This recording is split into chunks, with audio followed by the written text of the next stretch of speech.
क्या अमरनाथ धाम से मिल रहा है बड़ा संकेत? क्या समय के साथ लुप्त हो जाएंगे बाबा बर्फानी? अमरनाथ धाम पर भी सत्य हो गई है भविष्यवाणिका। जानने के लिए वीडियो में अंत तक बने रहिए। और साथ ही अगर आप हमारे चैनल पर न्यू आए हैं तो प्लीज़ चैनल को सब्सक्राइब करके साथ में घंटी वाला बेल आइकन जरूर दबा दें, ताकि हमारी नई वीडियो को नोटिफिकेशन सबसे पहले आप तक मिल सके। तो चलिए दोस्तों, वीडियो को स्टार्ट करते हैं।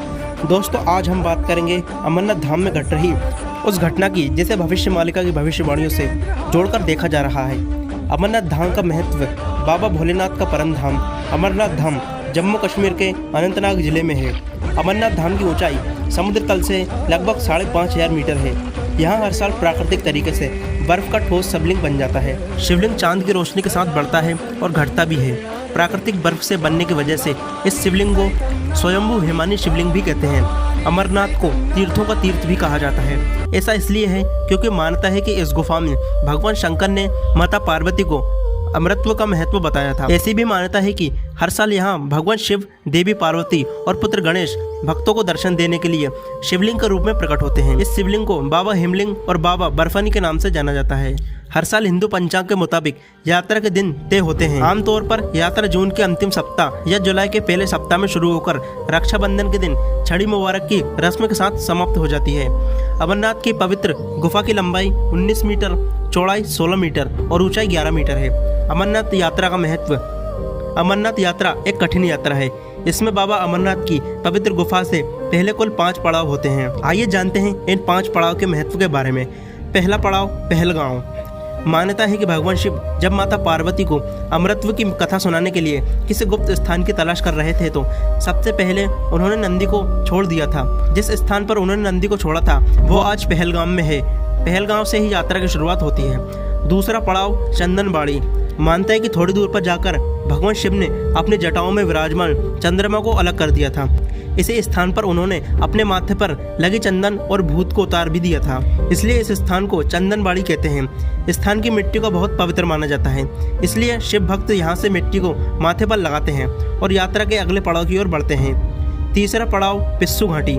यात्रा के इस पड़ाव तक पहुँचने तक यात्री बहुत ज़्यादा थक जाते हैं और उनकी चाल पिस्सू जैसी हो जाती है, इसलिए स्थान को पिस्सू घाटी कहते हैं। मानता है कि भोलेनाथ की भक्ति की शक्ति से ही श्रद्धालु यात्रा के इस पड़ाव को पार कर अगले पड़ाव तक पहुंच पाते हैं। चौथा पड़ाव शेषनाग झील। ऐसी मानता है कि शेषनाग झील में शेषनाग का वास है। यात्रा के दौरान यहाँ महादेव ने अपने गले से सबको उतार दिया था। झील की बनावट एक नाग की तरह है, मानो शेषनाग फन फैलाकर बैठा हो। शिव भक्तों की मानता है कि यहाँ पर हर दिन एक न एक बार शेषनाग दर्शन देते हैं। पांचवा पड़ाव महागुणस पर्वत। मानता है कि महागुणस पर्वत पर भोलेनाथ ने अपने पुत्र गणेश को बैठा दिया था, इसलिए इस स्थान को महागणेश पर्वत या गणेश टॉप भी कहा जाता है।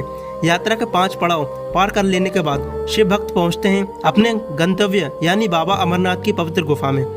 इस छठे पड़ाव पर पहुँचते ही भक्त यात्रा की थकान और कष्टों को भूल जाते हैं।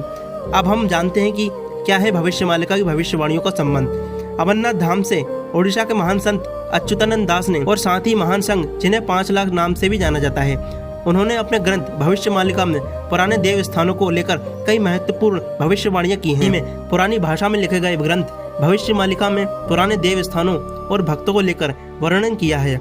इनमें से नंबर 1 पर आता है कलयुग के अंत के संकेत हमें चारों धाम और पुरातन मंदिरों से देखने को मिलेंगे।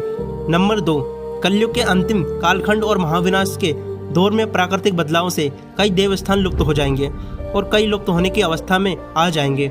इसकी मुख्य वजह धरती का तापमान और तेज गर्मी होगी।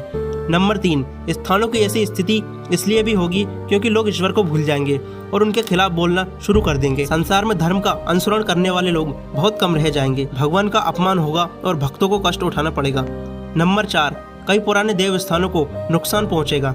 जब चीन और 13 मुस्लिम देश भारत पर हमला करेंगे, लेकिन देवी के प्रकोप से और भगवान कल्कि की शक्ति से वो सफल नहीं हो पाएंगे। नंबर 5, महाविनाश के बाद भगवान कल्कि यानी अनंत माधव इन स्थानों की पुनर्स्थापना करेंगे। यहाँ हम आपको बता दें कि भविष्यवाणिका में कलयुग के अंतिम कालखंड और युग परिवर्तन का संदर्भ साल 2022 से 2029 के बीच होने वाली घटनाओं से है। भविष्यवाणिका के अनुसार दुनिया संधिकाल में है। महाविनाश और युग परिवर्तन का दौर भी शुरू हो चुका है, यानी साल 2029 तक हम दुनिया भर में बड़े प्राकृतिक बदलाव देखेंगे। दोस्तों, आप जानते हैं अमरनाथ धाम में क्या हो रहा है। अमरनाथ धाम का पवित्र शिवलिंग लगातार साल दर साल पिघल रहा है। खास तौर पर 2013 से हर साल यात्रा के वक्त यह बहुत जल्दी पिघल जाता है। नतीजा यह है कि जो भक्त आखिरी के सप्ताह में बाबा बर्फानी के दर्शन करने के लिए पहुंचते हैं तो उन्हें पवित्र गुफा के भी दर्शन नहीं हो पाते हैं, क्योंकि बाबा अमरनाथ तब तक अंतर्ध्यान हो चुके होते हैं। बाबा अमरनाथ हर साल जल्दी लुप्त हो रहे हैं। धरती के बढ़ते तापमान की वजह से, ग्लोबल वार्मिंग की वजह से न कि पवित्र शिवलिंग जल्दी पिघल जाता है, बल्कि पूरे आकार में इसकी ऊंचाई हर साल कम होती जा रही है। यानी जैसा कि भविष्य मालिका में 500 साल पहले लिखा गया था, वो हकीकत में हमारी आंखों के सामने है। अमरनाथ धाम में पवित्र शिवलिंग का आकार छोटा होना और जल्दी पिघल जाना कलयुग के अंत का बहुत बड़ा संकेत है। लेकिन शिव भक्तों को परेशान होने की जरूरत नहीं है। महाविनाश के बाद यानी साल 2029 के बाद नए युग की धर्म स्थापना के वक्त भगवान कल्कि सभी पुराने देवस्थानों का पुनः निर्माण करेंगे। हाँ, भविष्य मालिका में भगवान कल्कि को अनंत माधव कहा गया है, यानी उनमें भगवान शिव और विष्णु दोनों की शक्तियाँ हैं। इसलिए भगवान कल्कि को विष्णु के 10 अवतारों में श्रेष्ठ माना गया है। यहाँ हम आपको बता दें कि भविष्य मालिका के मुताबिक चाहे दुनिया में जो भी हो, कैसी भी मुश्किलें, लेकिन मन के सच्चे लोगों को डरने की जरूरत नहीं है। भगवान खुद युग परिवर्तन के दौर में उनकी रक्षा करेंगे। भविष्य मालिका की भविष्यवाणियों के बारे में आप क्या सोचते हैं और आपको ये कितना सही लगता है, हमें कमेंट करके जरूर बताएं।